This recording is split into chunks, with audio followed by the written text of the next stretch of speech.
Hey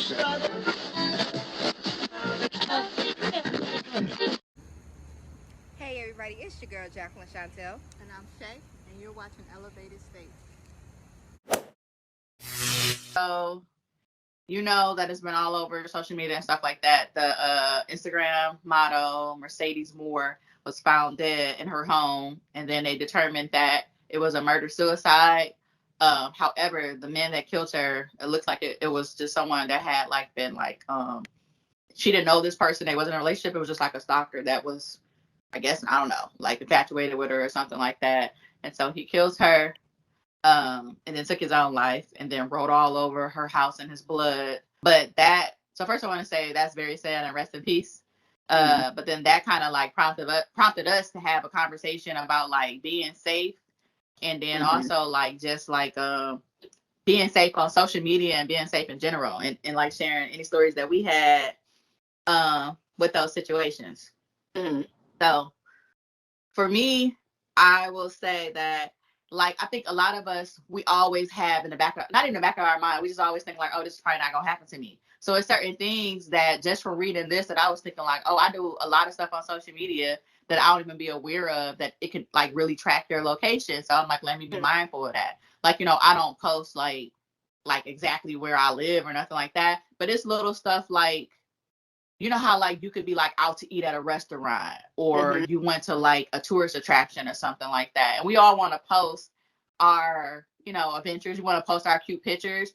And so what I found out for me, and I was going through some of my pictures, is that like I'll post, it's usually a selfie because I'm posting myself like, oh, this is a cute spot to take a picture.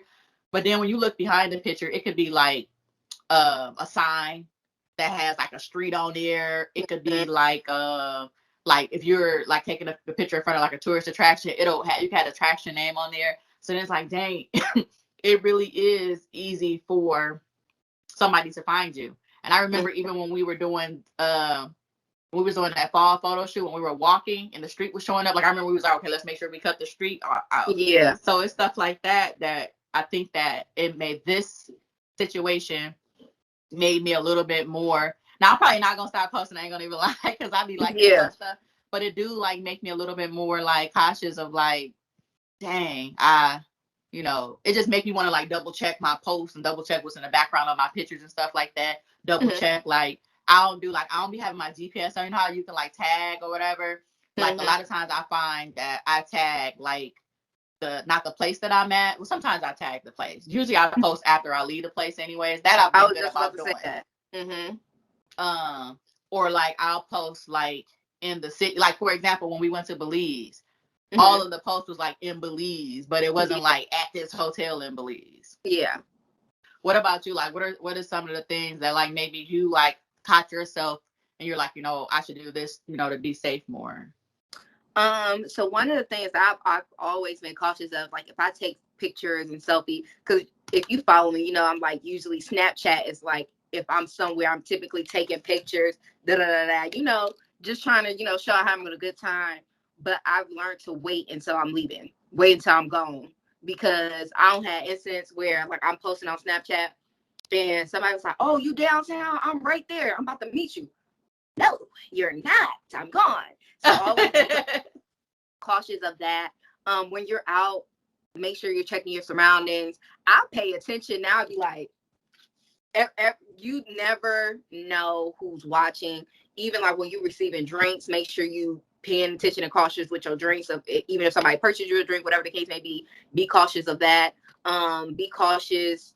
If you work not too far from home, or even if you work, you know, long distance from home and you driving to work, make sure you're taking alternate routes every now and then. That's something I learned when I was working at financial institution. I would say like always be cautious of your routes going home, switch them up. Make sure you're paying attention to your surroundings. When you get in that car, make sure you check them back seats before you get in. I know a lot of us women typically like to drive trucks. Make sure you trekking the truck on the outside before you get in. Lock your doors and make sure a lot of these cars now is like where you can unlock your car where it's only the driver's side door. Make sure you're doing that.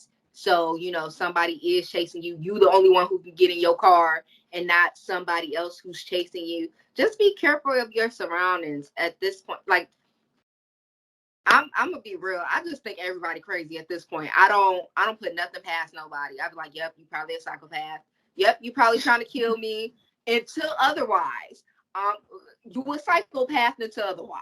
Until you prove me wrong. Because I'm sorry, I'm not about to give you a chance to possibly, take me out. Mm-mm. Ladies and gents, make sure you guys are cautious with everything that you're doing. Yeah.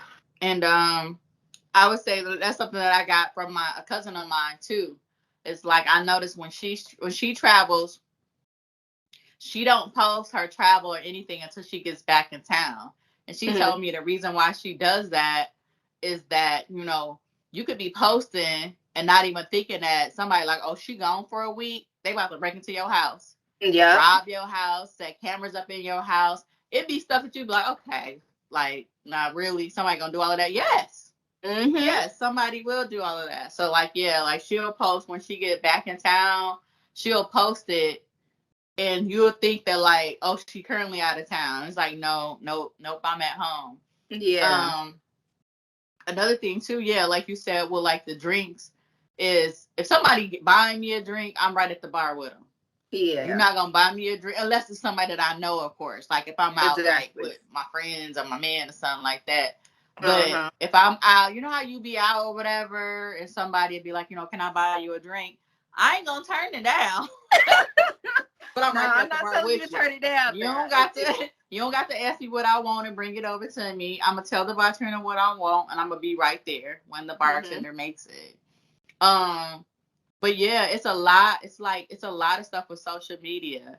That and somebody pointed out to me yesterday because we was talking about this, and I was like, well, he's like, you better be careful or whatever. And then I'm like, well, I don't post where I'm at. And then he's like, yes, you do. And then I'm like, no, I don't. And so he screenshotted pictures of my Instagram. He's like, you in this Instagram talking about, ooh, this Texas sun. And then he's like, so they know you in Texas. And I was like, you know how big Texas is? He's like, it don't take much. They done narrowed it down. Like, okay, I'm gonna narrow it down to Texas. And then, okay, let me see. Oh, she out there on vacation.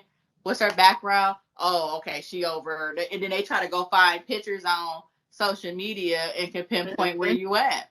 The hard part to say though, and the reality of the matter is it don't matter how safe we is. We live in such an evil world that you can try all of these best practices and something still will happen to you because it's just that type of person out there. Yep. Do you have any like personal stories or anything like that where you've experienced situations like that? I know I have. There was one incident. I was with Shay, but this was me being dumb. Wait. Don't start it off like that. Like I was with Shay, so you already know. Wait, I'm about to correct it though. Look, I was with Shay, and it was me being not the smart person at that time. We was in LA. We just having a good time at an after Grammys party, and just having a good time or whatever the case may be. A guy pours some concoction in my drink. I'm thinking it was like a freshly opened bottle, and it obviously wasn't. Drunk it, wasn't feeling the best. Text Shay right away, and Shay was like, I'm right here. Because I was like, this feels funny.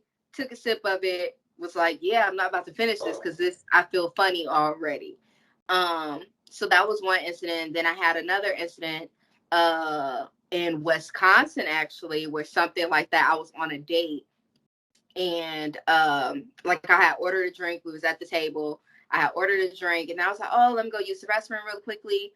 Went to the restroom, came back, was about to drink the drink, and the waiter came. She was like, it was a girl. She came. She was like, no, let me get you something else. I think I messed that up. And I was like, what's going on here? She was like, yeah, I think I messed it up. And he was like, no, I think it's good. He was like, I taste it right now. I think it's good. And then she was like, nah, I think I'm going to get her something else to drink. You want something else to drink? And she just kept looking at me, and she grabbed my wrist. And I was like, oh, crap. You trying to drug me. I'm a good guy.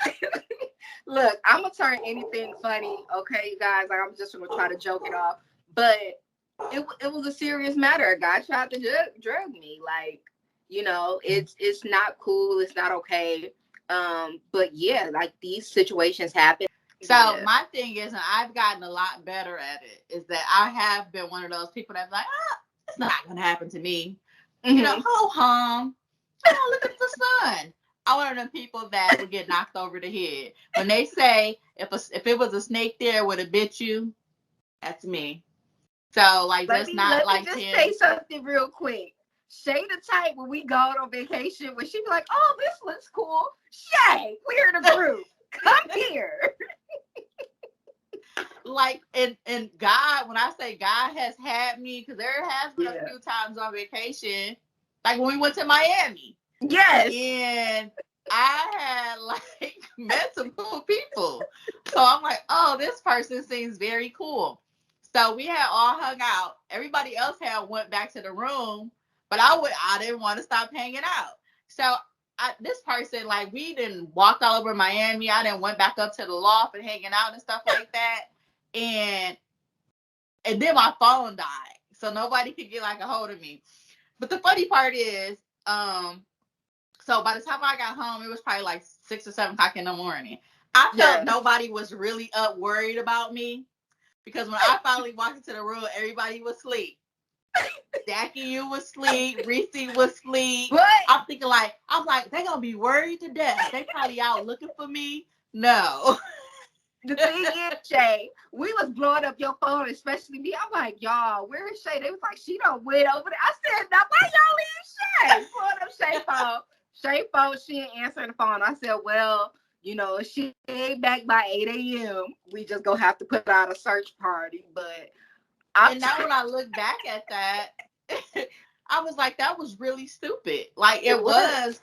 But at the time, and it's so easy for you to like meet people and kind of like vibe with that person and be like, oh, okay, this person is pretty cool. And you instantly maybe think that you're in good hands or ain't no danger. But that's what people do. Like, if someone's trying to kidnap you, trying to kill you, then of course they're not gonna present themselves like a crazy psychopath because you're probably not gonna go. So, but a story when it was like a real true like stalker situation was when I used to live in Indiana and I went to school out there. So, and I had a job downtown Indianapolis. And so I didn't have no car. And so I went to school during the day. So I had to work second shift. I think a few times I did overnight, but mostly it was second shift. So second shift, and I worked at a hotel. Second shift at a hotel is like 3 to 11, 3:30 to midnight. So you're getting off late. So I used to get off of work at 11:30, and the last bus ran like 11:50. So I'm running to the bus. By the time I got back to my side of town, it's almost like 12:45 in the morning. So I'm doing this like all the time. Like you said, changing your route. Wasn't changing my route. Didn't change the bus stop that I got off. In my mind, I'm like, the bus stop stops right in front of my apartment complex. But I live in the back of the apartment complex. So I'm walking through the entire complex to get there. So it's 12:45. I'm walking.